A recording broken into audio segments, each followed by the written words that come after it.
Tanggal 4 Februari 1964 bersamaan 20 Ramadan 1383 Hijrah, di Sri Menanti, Negeri Sembilan merupakan detik kelahiran anak kepada pasangan Abdullah bin Yunus dan Alawiyah binti Samad.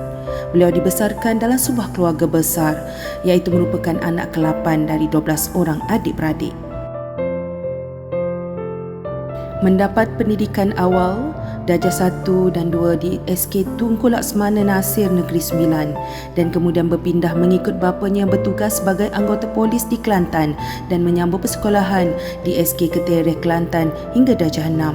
Seorang yang rajin berusaha dan mementingkan pelajaran demi memajukan diri dan keluarga.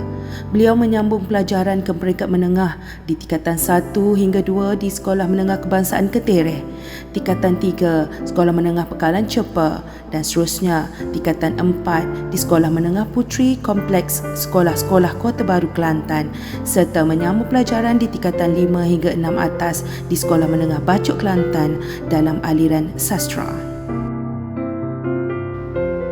Meneruskan usaha dan semangat diri untuk terus cemerlang dalam pelajaran, beliau telah berjaya menggenggam ijazah di Universiti Malaya Kuala Lumpur dalam bidang Bahasa Melayu dan Sejarah dan seterusnya menyambung diploma pendidikan di universiti yang sama. 27 Disember 1987, dua hati bersatu dengan ijab dan kabul. Dengan restu dari keluarga tercinta, beliau disunting menjadi suri hati Encik Samsudin bin Abdul Hamid. Justeru bertautlah kasih ikatan sayang dan dianugerahi 4 orang cahaya mata, iaitu 3 lelaki dan seorang perempuan. Anak pasangan ini berjaya dalam bidang masing-masing dan kini mempunyai kerjaya yang boleh dibanggakan. Anak pertama, kedua dan ketiga juga telah mendirikan rumah tangga dengan pasangan masing-masing dan kini kehidupan indah pasangan Zarina dan Samsudin ini disurikan lagi dengan kehadiran 4 orang cucu beliau, 3 orang lelaki dan seorang perempuan. Kerjaya sebagai guru bermula di Sekolah Menengah Perempuan Bukit Bintang Kuala Lumpur sebagai Ketua Panitia Sejarah dan kemudian ke SMK Ceras Perdana sebagai penolong kanan kokurikulum dan pada 2009 di SMK Jalan Bukit sebagai penolong kanan HEM.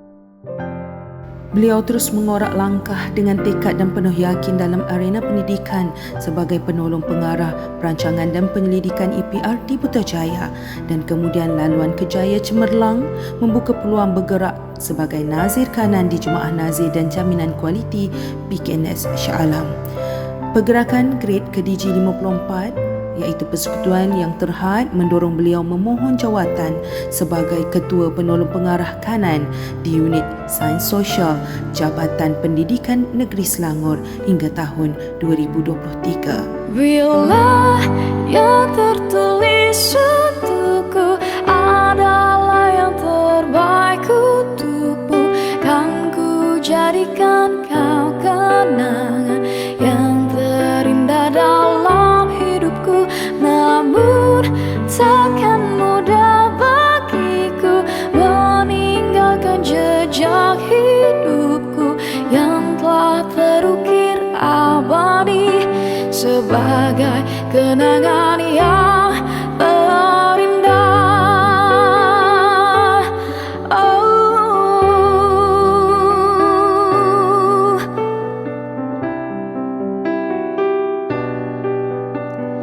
Yang terindah dalam hidupku, namun takkan mudah bagiku meninggalkan jejak hidupku yang telah terukir abadi sebagai kenangan yang terindah.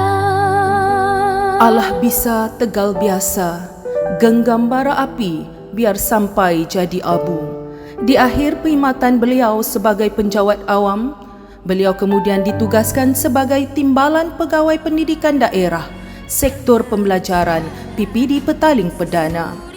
Kini, tanggal 4 Februari 2024, maka tamatlah perkhidmatan beliau dalam perkhidmatan awam.